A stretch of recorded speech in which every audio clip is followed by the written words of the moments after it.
ശിവശങ്കരൻ, താങ്കൾ അവിടെ നിന്ന് രാജിവെച്ചതാണെന്നാണ് അറിവ്.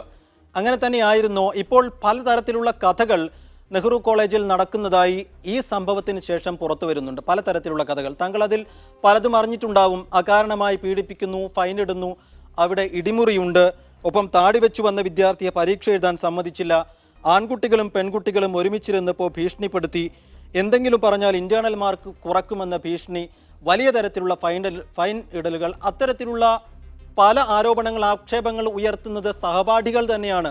ഈ ഒരു നിമിഷമാണ് അതെല്ലാം പുറത്തു വരുന്നത് എന്നത് ശ്രദ്ധേയമായ മറ്റൊരു വശമാണ്. പക്ഷേ ഈ ആക്ഷേപങ്ങളെല്ലാം, ഈ ആരോപണങ്ങളെല്ലാം ഉള്ളതാണോ?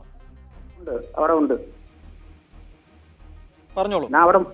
അവിടെ ഉണ്ട്, ഇതുപോലെ സംഭവങ്ങൾ അവിടെ ഉണ്ട്.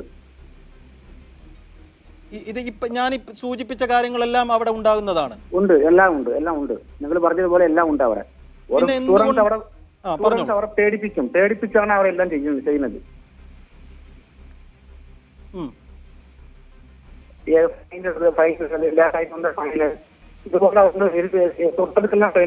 താങ്കൾക്ക് മനസ്സിലാകുന്ന കാര്യങ്ങൾ എന്തൊക്കെയാണ്? ജിഷ്ണുവിന്റെ മരണത്തിലേക്ക് നയിച്ച കാരണങ്ങൾ എന്തൊക്കെയാണ്?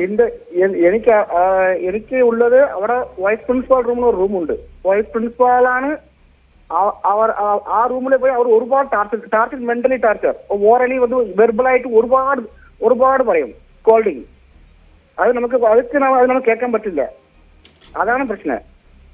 they don't know how to behave to the students. ഒരു നെഗറ്റീവ് താട്ട്സ്, ഒരു സ്റ്റുഡന്റ് എങ്ങനെ പേസണം, എങ്ങനെ ഇന്ററാക്ട് ചെയ്യുന്ന അവർ അറിയില്ല. Full and full negative. പേടിപ്പിക്കും. അവർ യൂസ് ചെയ്യുന്ന വേർഡ് ത്രെറ്റനിങ്, ആൾവേസ് ത്രെറ്റനിങ്. അതാണ് സ്റ്റുഡന്റ് പേടിപ്പിച്ച് അവരെ അങ്ങനെ ഉണ്ടാക്കണം. അതാണ് അവരോടത്.